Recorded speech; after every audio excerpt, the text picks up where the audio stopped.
Topic पढ़ रहे हैं हमारा भोजन।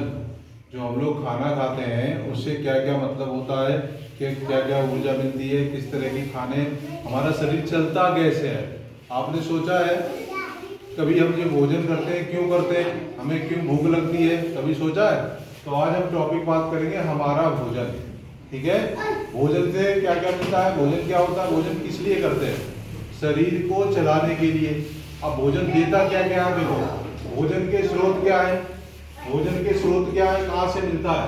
पहले ये हम समझेंगे भोजन मिलता कहाँ से है। तो हमें भोजन कहाँ से मिलता है, पेड़ पौधों से प्राप्त होता है कुछ भोजन हमें जंतुओं से प्राप्त होता है।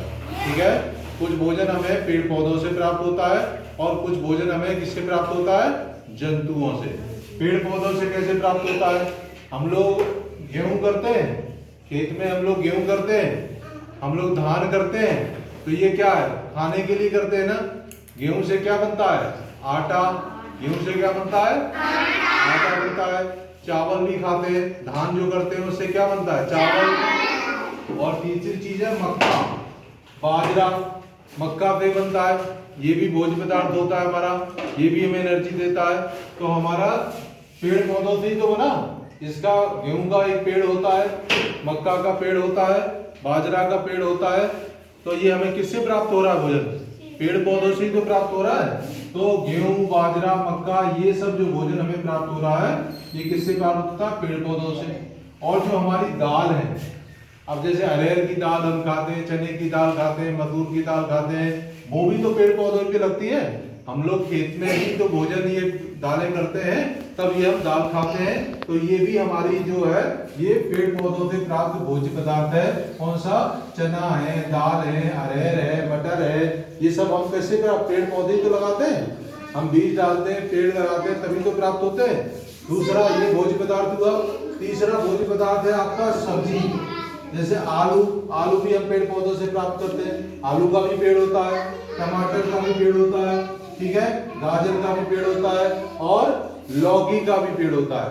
और किसका होता है, लौकी का, कद्दू का, बैगन का, सबका पेड़ होता है ना। तो ये हम पेड़ पौधों से ही तो सब्जियां सारी प्राप्त करते हैं। देखो कितना इंपॉर्टेंट है पेड़ पौधे हमारे लिए। हमने पेड़ पौधे से खाने के लिए आटा प्राप्त किया, पेड़ पौधों से गेहूं प्राप्त किया, पेड़ पौधों से मक्का प्राप्त की, और पेड़ पौधों से हमने सब्जियां भी प्राप्त की। सारी सब्जियां जो होती हैं वो हम पेड़ पौधों से ही प्राप्त करते हैं। सारी सब्जियां जो होती है वो हम किससे प्राप्त करते हैं, पेड़ पौधों से। दाल भी प्राप्त। इसके बाद फल, फल की अगर बात करें तो आम किससे प्राप्त होता है, पेड़ से। सेब किससे प्राप्त होता है, पेड़ से। ठीक है, आम, पेड़, नाशपाती और जितने भी फल होते हैं, वो केला वगैरह, वो सब किससे प्राप्त करते हैं, हम पेड़ पौधों से प्राप्त करते हैं। ये भी भोजन हम किससे प्राप्त करते हैं, पेड़ पौधों से ही प्राप्त करते हैं। ठीक है ना। तो ये जो स्रोत है भोजन का स्रोत, पेड़ पौधों से ये प्राप्त हो गया। अब जंतुओं से क्या प्राप्त होता है, अब जंतुओं से प्राप्त, देखो जंतुओं से हमारा क्या होता है, अंडा। अंडा किससे प्राप्त होता है, ये भी तो हम लोग खाते हैं। अंडा कौन कौन खाता है, अंडा कौन कौन जानता है, अच्छा, तो ये भी हम अंडा हम खाते हैं।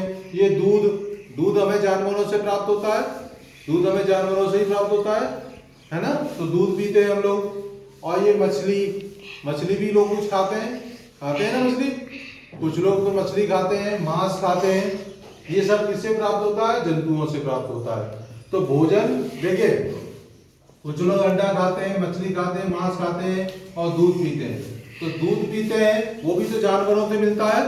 कौन कौन दूध पीता है, सभी लोग दूध पीते हैं। जब दूध पीते हैं तो हम भी तो मांसाहारी हुए भाई। मछली भी जानवर है, मांस भी जानवरों से प्राप्त हुआ, अंडा भी जानवरों से प्राप्त हुआ, तो दूध भी तो जानवर से प्राप्त हो रहा है, उसके खून से आ रहा है। तो हम लोग सब मांसाहारी हुए होते हैं ना।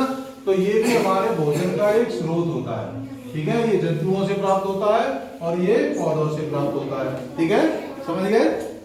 अब भोजन हमें करना क्यों चाहिए, भोजन हमें क्यों करना चाहिए, क्योंकि हमारे भोजन, अगर हम ये सब भोजन करते हैं तभी हमारा शरीर जो है चलता है।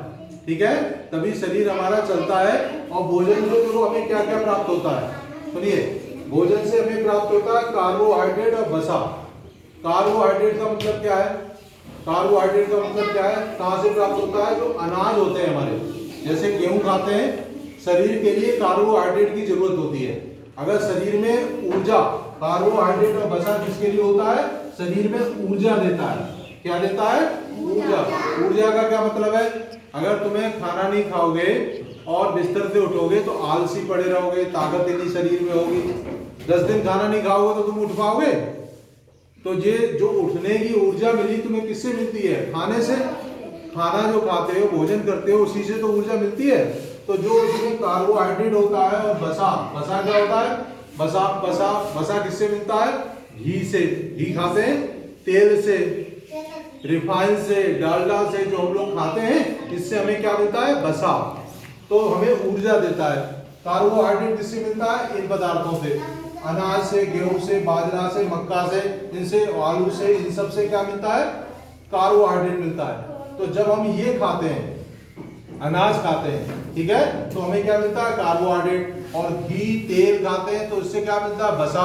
जब ये दोनों खाते हैं तभी तो ऊर्जा मिलती है। इन दोनों से, जब खाने से ऊर्जा मिलती है। तुम गेहूं की रोटी मत खाओ, घी बिल्कुल ना खाओ, तो तुम्हें आलसी पड़े रहोगे और 10 दिन, एक साल नहीं खाओगे तो तुम मर भी जाओगे, ऊर्जा नहीं मिलेगी। मिलेगी तो हमें भोजन से क्या मिलती है? ऊर्जा। किस रूप में? कार्बोहाइड्रेट, इसमें वसा के रूप में। दूसरा प्रोटीन। प्रोटीन का क्या काम होता है? प्रोटीन किससे मिलती है हमारे शरीर में? शरीर में जो वृद्धि होती है, जैसे हम बड़े होते हैं, हमारे हाथ बड़े हो जाते हैं, पैर बड़े हो जाते हैं, जैसे बढ़ते जाते हैं, शरीर में ताकत आ जाती है, ये वृद्धि किससे मिलती है? प्रोटीन से। और प्रोटीन किससे मिलती है?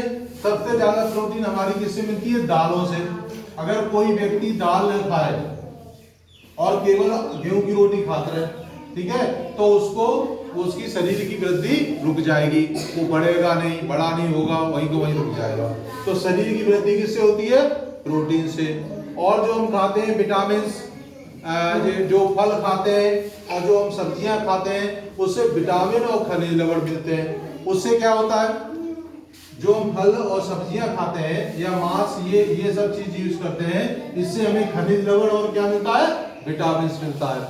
विटामिन और खनिज लवण का क्या काम है? प्रतिरोधक क्षमता बढ़ाता है। अब ये प्रतिरोधक क्षमता क्या है?